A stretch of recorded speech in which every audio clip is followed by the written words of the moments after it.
Well, hey, this is Matt Rayl, American Pond and Lake Management. I'm glad you guys are here. So I started 20 years ago in the pond and lake management business, and it really wasn't even a business back then. It was basically a lot of people just needing help with their problems with their ponds and lake.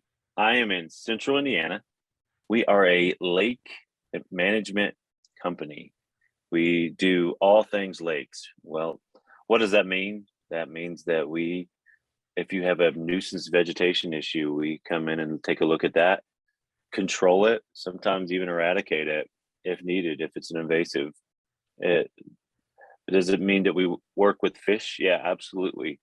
We work a lot with fishery work and consulting and even pond design. I will say this, that we do a lot of consulting anymore with electrofishing. We go in and actually take a boat, sit it down. We actually see the population estimate of your fish. At the same time, we look at a lot of nuisance vegetation or habitat that is needed or ones that need to go. We set up an action plan usually for the customer, and then we follow that action plan the best of our ability, because Mother Nature always has the last word. We do sell and raise a lot of fish.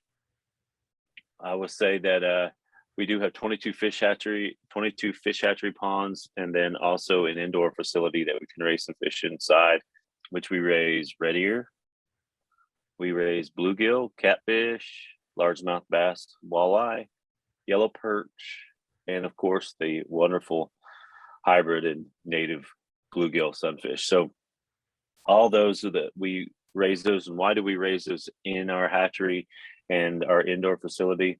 Well, it's just great to have them on hand for what a certain size that a customer needs.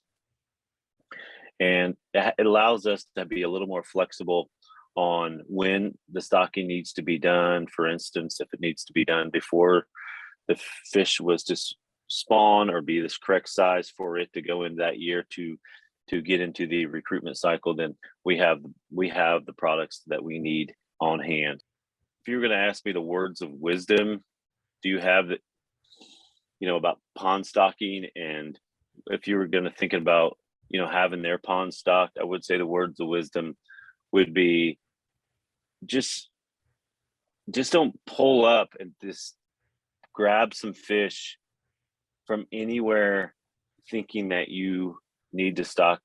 If you just want a bluegill pond, you just need to go get bluegill, or your bass are small and so therefore you need to go get more bass. That's exactly what we see is a lot of problems with our industry. Usually when you have a small fish, there's a reason why, and it's not usually the fish. And you may not even need to add fish. Maybe be that it's hungry, didn't have enough habitat, or just the water quality of the home is not always where it needs to be. That whole realm of lake management, and that's kind of where we fit, helping the customer design an action plan for their goals, look at the problems and hindrances that are in front of them, and then we create that and follow that action plan best we can.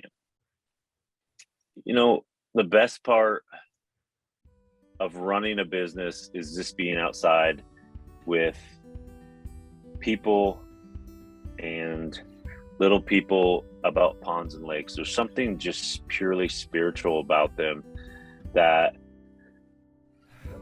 for instance, some of the best experiences that I had growing up was with my father sitting when it's quiet, fishing and catching catfish or bluegill with a bobber out there. That's when we had some of our best conversation. I would always get mad because his equipment was not very good and the string would get all tied up, and why was he spending all this time fixing his rod when he should be fishing? Well, he wasn't. Later on when I became a dad, he wasn't there to go catch fish. He was there to spend time with me, and I think that imprinted me with that time imprinted me when I was very little. And so the best part of my business is seeing smiles at the pond's edge, goals reached by beautification or wildlife for a customer. May it be if it's a 5-year-old catching a 5-inch bluegill with a great big smile, or a 40 or 55-year-old man catching a 5-pound walleye. the smile and the joy is still the same. And that's what keeps me in business.